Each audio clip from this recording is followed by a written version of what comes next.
You're going to take care of your father-in-law for the rest of your life. I'm going to live with my new daughter-in-law, haha. One day, my mother-in-law suddenly dropped this on me. Basically, she was saying that my husband was having an affair, and she was backing it up. Furthermore, they planned to live at the mistress's house. At my in-laws' house, there was a wheelchair-bound father-in-law who needed care. Despite this, my husband and his mother went to the mistress's house. What they did was, of course, unforgivable. However, I couldn't just leave my father-in-law behind and leave. As I wavered, my father-in-law finally stood up. My name is Linda, 30 years old. I married my husband Bob, and it's almost our 3rd year. At first, we got along so well, but now we don't talk as much. Is this what they call getting used to? The more you know each other, the more your love stabilizes, and you end up seeking a more stable life.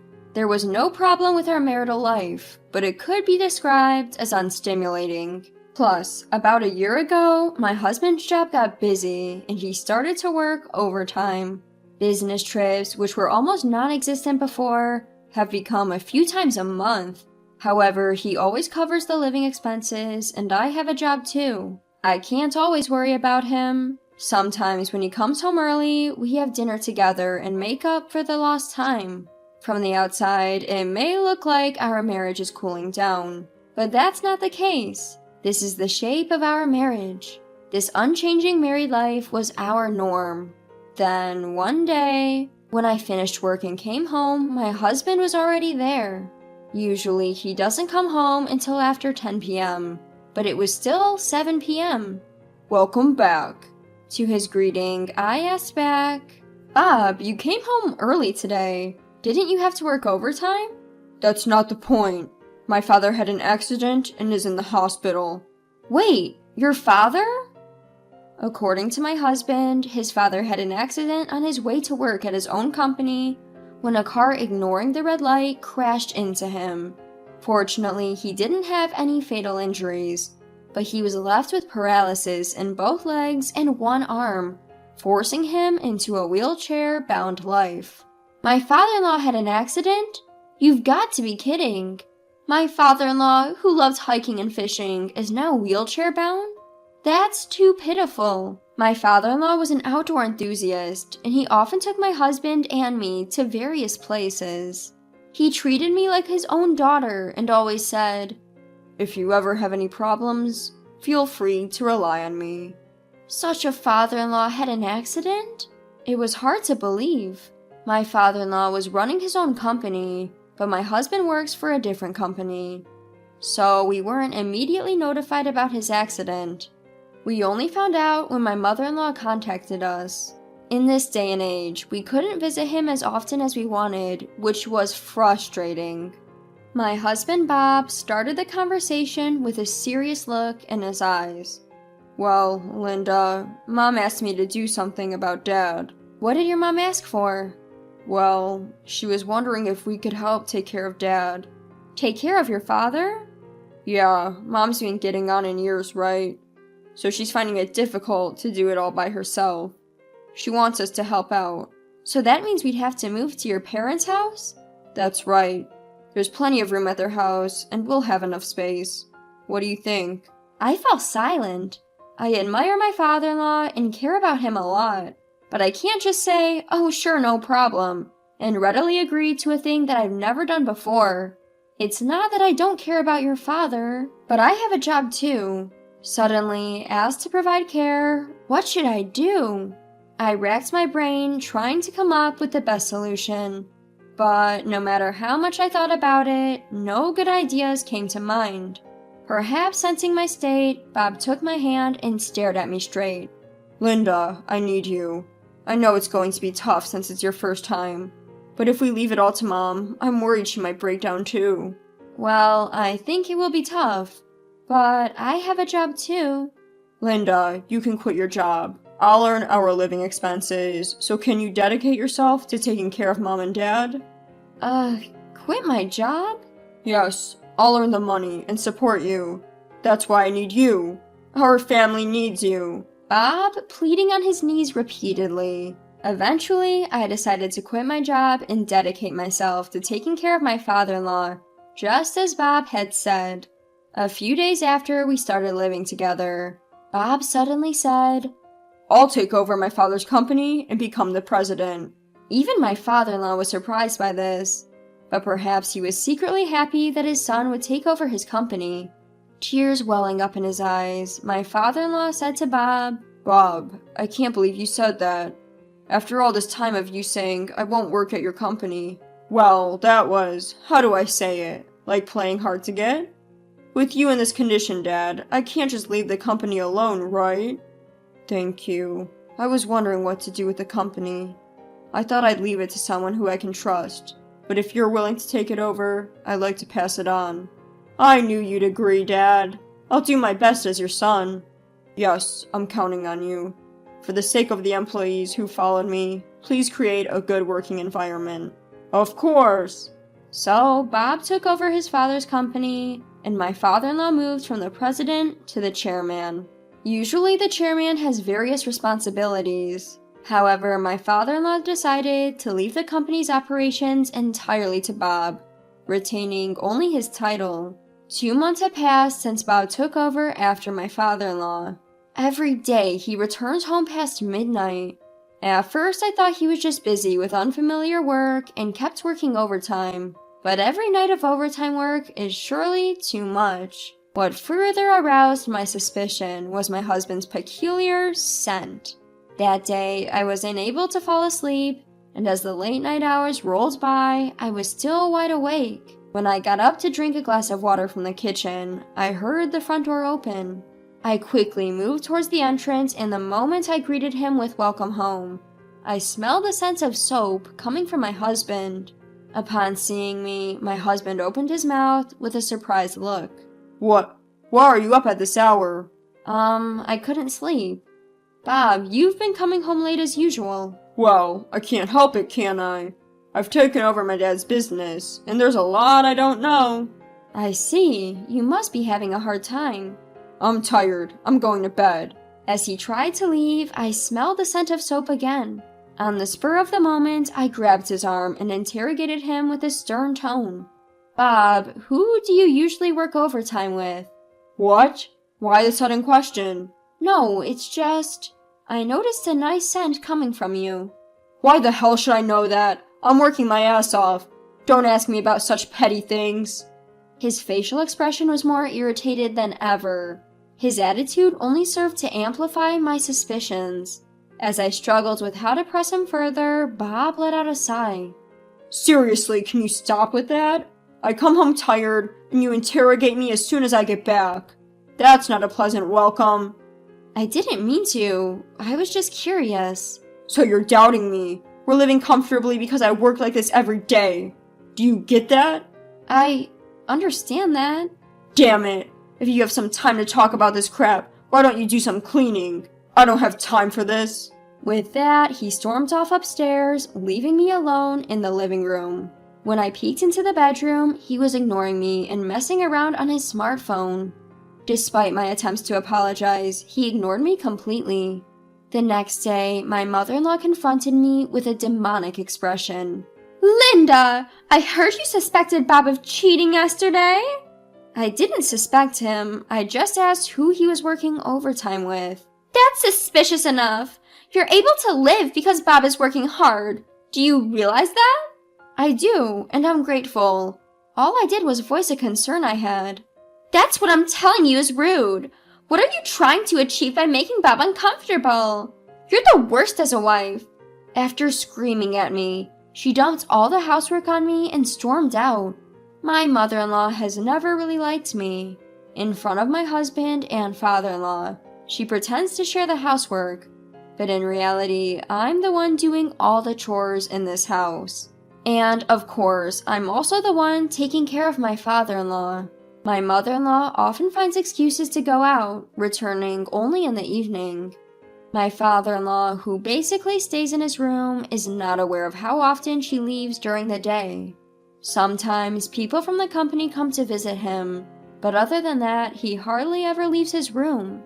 Moreover, I've been warned by my mother-in-law not to tell my father-in-law and Bob anything unnecessary. I had no choice but to silently do the housework and caregiving. What made it bearable was the presence of my father-in-law. Every time I did something, he would thank me with a sorry look on his face. "Linda, I'm sorry. You must hate taking care of an old man like me, right?" "That's not the case at all. I think of you, my father-in-law, as my own father. It's an honor to be a help to you." "Having you say such things, it makes me feel lucky. I'm really glad that a person like you married Bob." "Oh my, likewise. I'm glad to have a kind person like you as my father-in-law. There are many days when the actions and words of my husband and mother-in-law are hurtful. In the midst of this, the existence of my father-in-law, who needs me, has barely kept me going. It's my role to wipe down my father-in-law before he goes to sleep, and turn off the lights. When I finish everything and return to the living room today, my husband, who usually shouldn't be here at this time, showed up with my mother-in-law. My husband had a nasty grin on his face. Perhaps he had been talking to my mother-in-law. I have a bad feeling. The next moment I thought so, unbelievable words were released from my mother-in-law's mouth.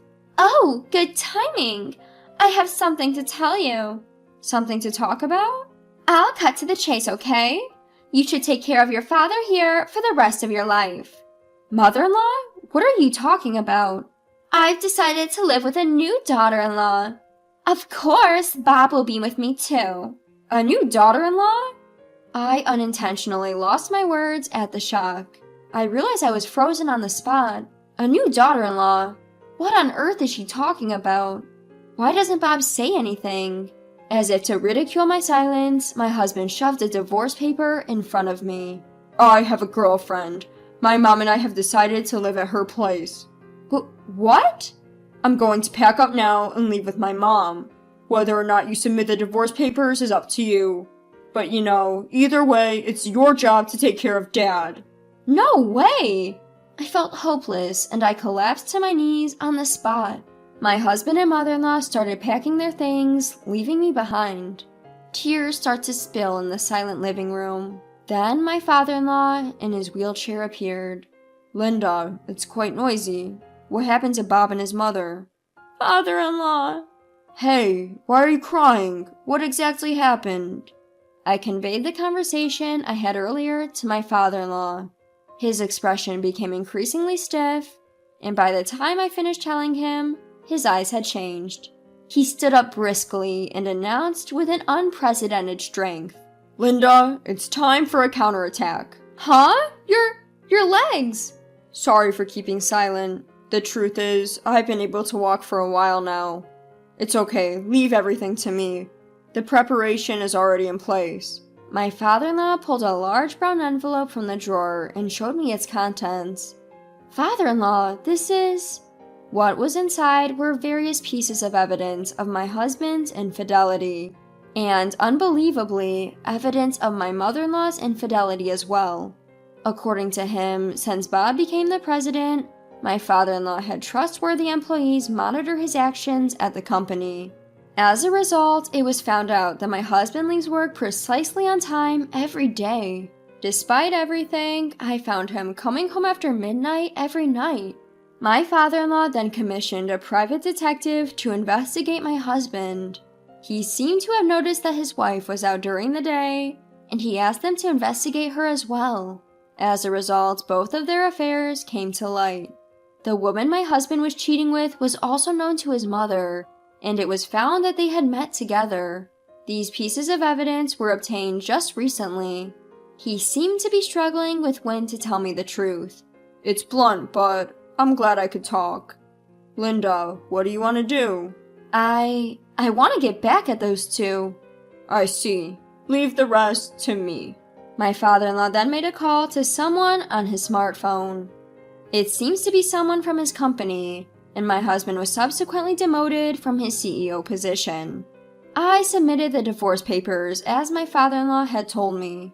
Using the evidence of the affair, I asked for compensation from Bob and his lover through a lawyer.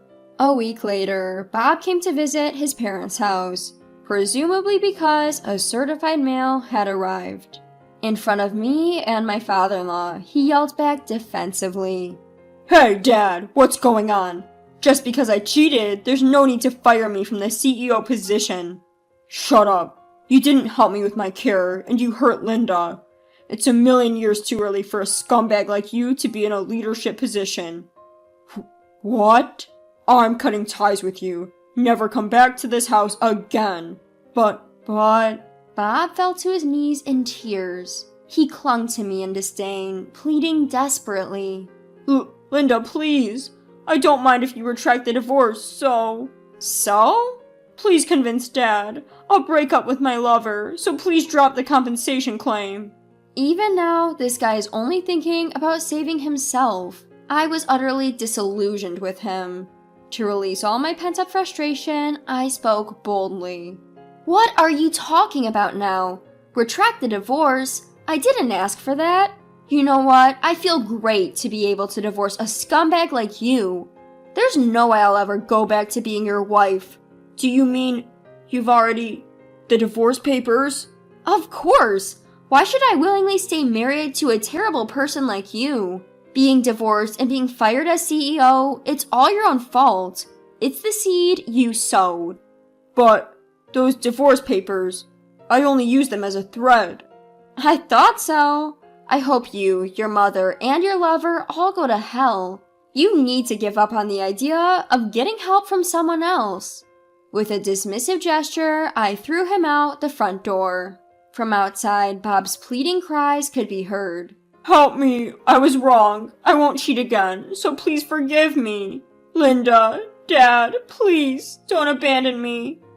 Neither my father-in-law nor I ever responded to those cries again. Later, my ex-husband and mother-in-law were sued for alimony and subsequently evicted from their mistress's home. Due to their swift breakup, they found themselves homeless, reportedly forced to live in a comic book cafe for a while. Bob paid me alimony, and his mother paid my father-in-law, depleting their savings and leading them to accumulate debt. Homeless and without food, they are now forced to live a life of poverty, working day jobs. On the other hand, I continue to take care of my father-in-law at his home, despite the divorce. My father-in-law kindly told me, "You're welcome to stay as long as you'd like." Relying on his kindness, I decided to live in my in-laws' home. Recently, as my father-in-law has started going to a daycare service during the daytime, I've started working during those hours. There will be various challenges in the future, but no matter what happens, I want to do as much as I can for my father-in-law.